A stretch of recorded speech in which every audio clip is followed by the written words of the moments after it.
वर्षा ऋतु आसिले चर्चा को आसी थाए नवरंगपुर जिलार झरीगाँ ब्लक। केतेबेले म्यालेरिया तो केतेबेले झाड़ाबांती।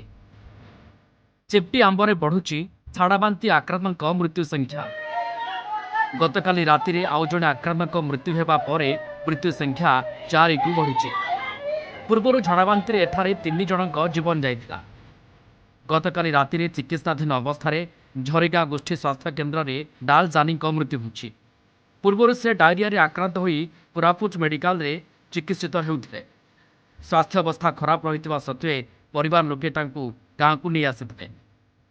तेबे गाँव में चलता अस्थायी स्वास्थ्य शिविर डाक्तर ए संपर्क में अवगत होई परिवार लोकों बहु बुझाशुझा करते झरीगाँ मेडिकल रे भर्ती कर चिकित्साधीन अवस्था डाल जानी मृत्यु होछि।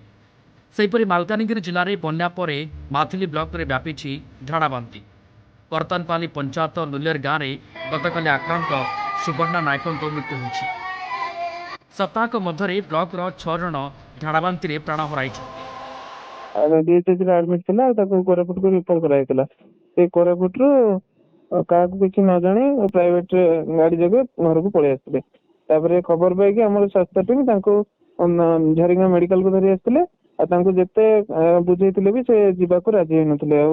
से अंडर ट्रीटमेंट रे तार डेथ हेतिला काली राती गोटे समय। लोक सफासुतर नाही भगवान को आशीर्वाद रे डॉक्टर भी काली आसथिले।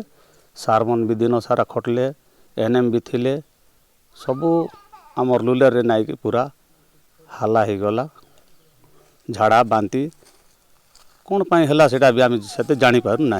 अफेक्ट होते तो एठिक आसते 8 जन कंडीशन टे भल नाला। माथिली मेडिकल को पठाई जाइए। बाकी 5 जन को ये सालाइन मेडिसिन से ट्रीटमेंट कराऊँगी। बाकी जदि कौन परिस्थिति पेसेंट आसबे एठिक तो आम एठी ट्रीटमेंट करूँ। जदि कौन पेसेंट सीरीयस होती माथिली रेफर करूँ। गाड़ी भी आंबुलांस सब आवेलेबल अच्छे। एपटे बलांगीर महुलपाटी पंचायत कंदागाड़ गाँव में व्यापुची डायरिया।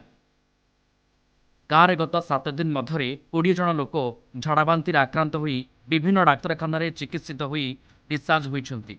वर्तमान 3 जन रोगी थिबा तुरेकेला मेडिकल ऑफिसर कहते। डाक्तरी टीम 3 दिन है गाँव में एक अस्थायी कैंप करी घर को घर जाई रोगी चिन्हट करुछन्ति। नलकूप कूअरे ब्लीचिंग पकाउछन्ति।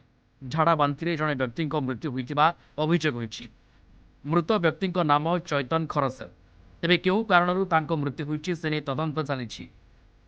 टिके पेट दुखाला लागला आरु टिके दीदी मने बटिका दाला टिके भल लागछि। झाड़ा टिके हला आरु छाणला ना दीदी मने बटिका मने देली। 18-20 लोग झाड़ाबाती होछन भल होछन। सेथिरु 2 जन तार माने झाड़ाबाती रो एका खराब होइछन। टीम इस्चन आगरु भी तुरे गेला टीम 2 थर आसी करी मेडिसिन पतर दे करी जैछन। ब्लीचिंग पाउडर भी सब थिरे देछन। एक्चुअली आमे आसलु न 2-3 दिन हला आगरु भी हमर आसिक क्लोरिनेशन सब डगवेल करा हिचे। ट्यूबवेल भी करा हिचे। आ एबे रिसेंटली 3टा केस अछन। ओनली आ गुटे भी केस रेफर नहीं हबार। आ जेन 3टा भी केस अछन विदाउट डिहाइड्रेशन रे अछन। डिहाइड्रेशन समान को नहीं। लोकों को सचेतन करा जाउछि। संक्रमण जेपरी न व्यापे प्रशासन तरफरु सतर्कता करा जाउछि।